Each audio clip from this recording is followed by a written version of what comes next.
And I know you want to thank you too. So. Okay, moving right along. The next presenter,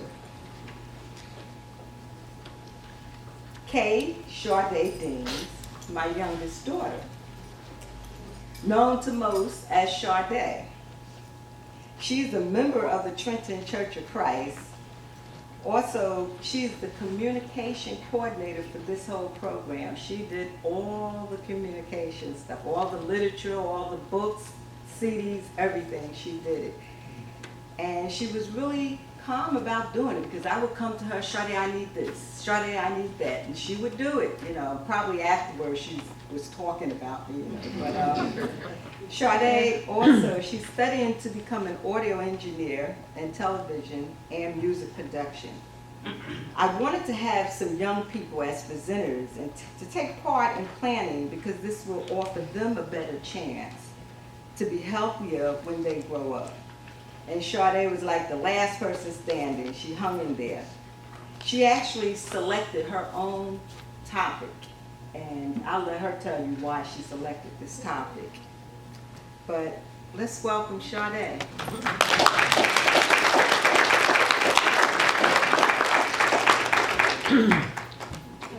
I'm Sade, Kay Sade Deans. I want to thank you all for coming today to be here to learn with us about health and how we can improve our own. And I'm not a doctor. I don't yet have any post-secondary educational degrees or anywhere near as much experience as the presenters here today. But I like to read and learn new things and test ideas to see if they're true. So I'm pretty much like a holistic health guinea pig, and I'll tell you why in a little bit. So I'm going to talk about the ailment I'm most familiar with, and that is excess mucus. So in my presentation, I'll be quoting from two books. One is the Acid Alkaline Food Guide, written by Dr. Susan Brown, and the other is the Mucusless Diet, written by Arnold Ehret. So I grew up in Ewing Township, not far from Alden Avenue, probably like a 2 or 3 minute drive from Alden Avenue. And anybody familiar with this area knows Alden Avenue is like the main strip for fast food, junk food, everything. It kind of starts down by, KFC around here.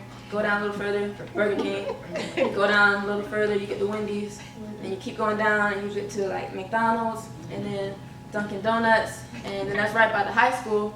So that was kind of the thing in high school, like to go to McDonald's after school was over, and then before we get to school, stop by Dunkin' Donuts or Subway and get some cookies, So I also grew up in a household where we didn't cook much. We were always on the go between my dance classes and my piano classes, viola lessons, a lot of music rehearsals, hair appointments, just traveling in and out of town. I went to a lot of different summer camps, and ironically, probably half of our time that we were traveling was to doctors' offices. And I had doctors from Lawrenceville to all the way to Hamilton, all the way to Skillman, New Jersey. So our logic was, it's going to be a 40-minute drive. We never took the highway anywhere. So we're going to get hungry on the way to the doctor, pick up something to eat. In the morning for an early appointment, I would say, let's go to McDonald's and get, McGriddle or something before my doctor's appointment. And then when we would leave, let's stop at Wendy's or Long John Silver's and get some lunch, and eat on the way home in the car. I also took dance and piano classes over by Scotch Road, and there were a lot of restaurants around that area I like to eat at pretty much before or after every single practice. And it got kind of so bad that when we would pull up in the restaurant driveway, the owners would know my order. So they would see the black Toyota pull up in the driveway, and they would put in my order for chili dogs and fries and all that. And then I'd get in and they say, don't worry about it. Or we'd pull up in Wendy's and the guy in the drive-thru would just say, just go to the second window. And this happened a few times. I guess that's how often I went there. And I could eat a full rack of ribs and a plate of fries and entire dessert and a smoothie when I was 12 years old. And I could put down 4 chili dogs, 2 orders of fries, a root beer float, that's like a big mug of root beer with a big glob of ice cream in it. I could eat that when I was 14 years old without stopping for air. And I probably still can eat, those Carvel ice cream cakes, like the personal ice. I can eat one of those by myself. I don't though anymore, but I would. And I would sometimes go back to the same restaurant for lunch and dinner in the same day and get the exact same thing I ordered. So I was really overdoing it, and I ate like this probably from the time I was out of elementary school, maybe out of kindergarten even, until I was about 16, just getting progressively worse. And unlike many people, I didn't gain weight from the way I ate. You know, some people think that being skinny automatically means you're healthy, and there's nothing wrong. But there were other consequences, like I had very bad asthma and terrible allergies. And I can't remember what word my pediatrician used one year when I had an allergy attack. I remember how it sounded though. He said that I had the worst case of allergies he'd either seen that year or in his career. So either one was pretty bad. There was some mornings I couldn't open my eyes. I couldn't go to school. I wake up and there's, snot and stuff all over the pillow, and it was just yeah. So the metaphor I like to use is I was a human faucet of snot. And in gym class, I had to get a doctor's note, through every grade, excusing me from all track activities because I couldn't even participate from all the mucus in my lungs and all the congestion in my throat. And I would get winded after one of those 50-yard dash, 50-meter dashes. And people would wonder how I looked so in shape. And, they probably thought I was lying or just trying to get out of participating. But, until they saw me doubled over, trying to catch my breath, having sharp pains in my throat because of, all this mucus in me.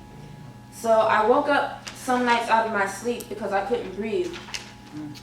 And a lot of times I had to just walk around everywhere breathing through my mouth because I couldn't breathe through my nose. I had too much congestion, and I just thought that was normal. So I know the feeling of pretty much gagging on your own phlegm and constantly feeling like you have to swallow just to clear your airways. And I know what it's like to walk around with a pocket full of tissues, tissues falling out, have people wonder if what you have is contagious. And asking, not wanting to be near you. It's very unsanitary. So I wasn't satisfied, just living with it, and I was trying every single thing that my doctors were prescribing me. And I've taken, most of the popular allergy medicines. I've taken Allegra, taken Zyrtec, taken Claritin. This before any of them were over the counter, so I think they might have been a little stronger. Taking Nasacort, Nasonex, those are the sprays that you have to squirt up your nose a few times. That's really uncomfortable. I tried Mucinex, the over-the-counter drug, that didn't work. I tried Vicks Vapor Rub, the stuff you rub on your face is like menthol or something. I tried a lot of saline sprays, and none of that stuff really worked. And I'm like, I'm only in maybe middle school, high school when I'm doing this stuff. I'm just thinking, I just got here on Earth, so why, am I so sick, and why am I a constant patient for these doctors? And I have a little pill case, Monday, Tuesday, Wednesday, Thursday, Friday of my medicines like an old person, and I'm just wondering, why do I need so many drugs? And I tried putting a humidifier in my bedroom, had a steamer next to my bed, using the allergen-free laundry detergents, and staying away, from animals. People had pets, and staying away from the perfume aisle in the mall. Just walk through the clothes, and didn't buy any scented lotions. And all of that did absolutely zero for what I was trying to do. And I don't mean I didn't feel better, because I felt better temporarily, just in time, until it was time for my next dosage. So the problem was I couldn't stop the mucus from coming back. So that was because all of the medicines and techniques that my doctors were telling me about, they were only fixing the symptoms, and they weren't solving the root of the problem. So why all the mucus, and where was it coming from? This was answered thoroughly by Arnold Ehret. He was a German professor of design and a naturalist, natural healer. What happened to him was when he was in his early 30s, I think, he was diagnosed with a heart problem. He's German. I think he was actually from a town in Germany called Black Forest. So that's ironic that our sponsor is Black Forest Acres. But he was diagnosed with that, and he ended up taking a trip to Algiers in northern Africa, and he only lived off of the vegetation and the fruit of the area of the native land over there. And he started experimenting with fasting and their dietary habits versus, the European or the Western world's dietary habits. And he ended up curing himself, and he ended up also curing a lot of other people through his fasting methods. So he states that there is no man in existence in the Western civilization whose body has not been continually stuffed since childhood with cow milk, meat and eggs, potatoes, and cereal products. No man today without mucus. So I learned that mucus is one of our body's defense mechanisms. We all have some of it in us. Some areas it serves as like a protective lining. In other areas it might form over an infected area or under a blister to help our body in its healing process. And most commonly we know it to show up in a cold or the flu or allergy season. And there's a widely accepted idea that colds and flus come merely from an infection that you get from someone else. However, Arnold Ehret countered this theory by believing that sickness comes when our body is full of toxins, waste, and of course excess mucus. He states that a cold is a beneficial effort to eliminate waste from the cavities of the head, the throat, and the bronchial tubes. So when your body senses toxic threats, it attempts to clean itself out, often through eliminating the waste and impurities through this excess mucus. It is the body's way of biodegrading or breaking down these toxins and acids. Our bodies are designed to heal themselves, as Marge just told us earlier, and that includes flushing out the irritants and waste. So we'll call that the elimination process. So a lot of doctors dismiss this, and they'll just diagnose us with things like sinus infections or postnasal drip or just general allergies, and we're told to take prescription and over-the-counter drugs to clear up the mucus. But if you try to pull a weed up and you don't get the root and you just snap it off, it's just going to grow back, sometimes bigger and even uglier. So if our only aim when we have a cold is to dry up all the mucus, it'll provide relief, but only until our body's next elimination process. So it'll make you feel better, but the problem's going to keep coming back as long as you live. And of course, having to blow your nose all the time can get annoying, unsanitary, disrupt your sleep like it did mine, but there's another problem. All of this mucus is clogging other areas of our bodies. So that includes our bowels, our lungs, our kidneys, our stomachs, and even our eyes. Arnold Ehret even said that the mucus could affect your vision by all the congestion. And he termed it constipation. And he said that it leads to a malfunctioning of these body parts and an onset of disease. So it starts with a runny nose, and then you start getting the thicker phlegm, the excess mucus. You start seeing cysts develop. I even had a few cysts that I had to get removed. Then you start seeing the tumors. And then eventually you'll see like the full-blown disease starting to form. And Ehret states that every sick person has a more or less mucus-clogged system, such mucus being derived from undigested and uneliminated unnatural food substances accumulated from childhood on. So he linked his discoveries about mucus to his observations of something called the acid-alkaline diet. So what do those mean? We all remember the pH strips in science class where you would take a little piece of paper and you would dip it in a liquid or something and you see what color it changed. And you would tell if it's an acid or a base. So it's pretty much the same thing with the acid and alkaline concept. If the pH of our body is, meaning the fluids in our organs and our tissues, is too low or too acidic, disease will set in. And if you don't have any alkaline substances to restore the balance, you can start to get sick. So Dr. Susan Brown, who wrote the Acid-Alkaline Fluid Balance book, she states that the term pH was originally defined in 1909 by a Danish biochemist.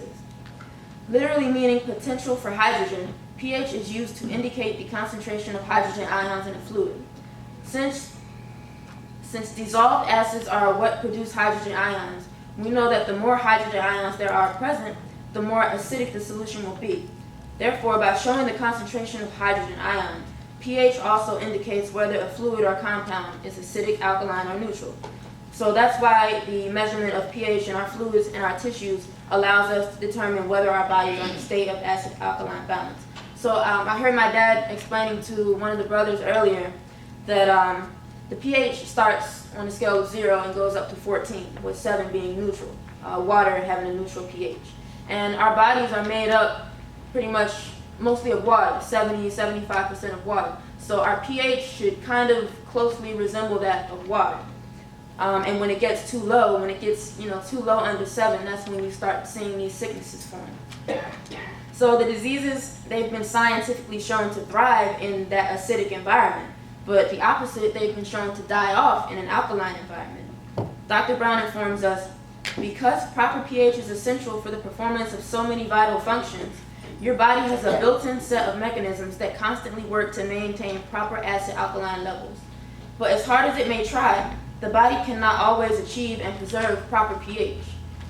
When an individual eats a diet that's largely acidifying, as is so often the case in the Western countries, the body is forced to carry out its many functions in an unhealthy acid environment. All too often, the result of this situation is a variety of health disorders that over time can lead to the development of chronic degenerative disease. So the biggest factor we have in determining how acidic or alkaline our bodies are is the way we eat. And a lot of people don't want to hear that food has to do with anything, but it does. So the foods we put into our bodies and how our body chemistry responds to the breakdown of these foods is what determines our pH. We can pretty much divide our food selection into 2 groups then, acid and alkaline. Meaning some foods create an alkaline state in us and some foods make our bodies more acidic. So we're not talking about the makeup of the actual food here. Like you might think, okay, lemon and lime, they're citrus fruits, they have citric acid. But when we eat those, they make our bodies more alkaline. So we're going to call those alkaline foods. So we're looking at how our body reacts to them more so than the foods themselves. So foods that we like dairy, meat, wheat, things with gluten, processed and sugary foods, fried foods, soda, and the like. All these make our bodies much more acidic. On the other side, foods that a lot of people don't like to eat, like dark green vegetables, kale, collard greens, broccoli, asparagus, kelp, they make our bodies more alkaline. So if we want to become less acidic, we're going to have to eat less meat, fish, and dairy, and we're going to have to lay off some of the sodas and the processed foods and refined sugars. And we have to start making alkaline foods the bigger portion of our diet. So don't let this overwhelm you, because even where I work at, some people can go through 3 pots of coffee in a day, and the coffee makes up about this much of the cup, and this much is filled with the creamer, with 20 grams of sugar in it. So the point is we're trying to maintain a balance, but the balance is going to look a lot more like 70-30 than it does 50-50, with the 70 being the alkaline foods, the spices, the roots, certain nuts, the fruits and the vegetables, and the 30 being the acidic foods that we like. So that means that even the food pyramid that they've taught us, our entire lives in the education system is backwards. Because if the alkaline foods are supposed to make up 70%, what's our food pyramid say? It says the sugars are up here, then the meat and the dairy and all that, and then the grains. So you have that whole section, and then you have this little chunk here for the fruits and vegetables. So that it actually should be backwards. So all this, what does it have to do with mucus? Think of it this way. If we don't feed our bodies the things that will produce the harmful acid waste and byproducts, it won't have to fight these things off. So if we stop instigating a fight between our bodies and the toxic waste created by eating all these foods, our body won't have to defend itself as often by creating all this excess mucus. This leads us to the conclusions that certain foods can be avoided to prevent getting the excess mucus, and other foods can be eaten to eliminate whatever mucus we already have. So in your booklet, whether you got the physical book or the digital copy, I put a chart in there that I personally use when I'm keeping in mind the consequences of my food choices. So the chart shows foods that create mucus and foods that eliminate it. And you can find this on Google like I did. After reading the book, I just wanted like a shorter, more abridged version of it. But be careful if you find a chart that says, chocolate chip pancakes are alkaline, because it's still the internet.